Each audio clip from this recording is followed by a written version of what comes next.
Vem para com o Luiz Felipe, com o pé esquerdo, cruzou de cabeça, Eliel vai marcar e é gol! É gol, é gol, é gol, é gol, é gol, é gol, é gol, é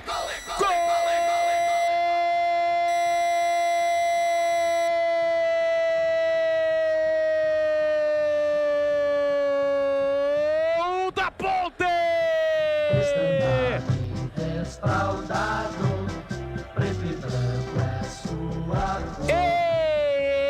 Ele é o cruel! Tem a 9 estampada na camisa!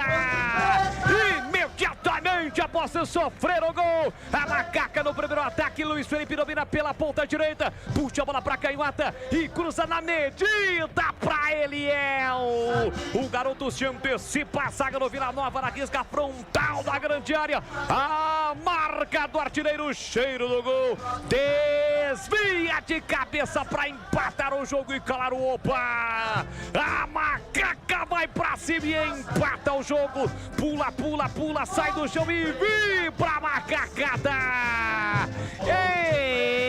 Eliel de cabeça, na marca de 35 minutos de bola rolando, solte o grito, grita comigo, nação alvinegra, tá registrado em Goiânia, Eliel de cabeça, empata o jogo, Ponte Preta 1, Vila Nova também 1, Denise Júnior não chora não, goleirão, a bola dorme no fundo da sua rede.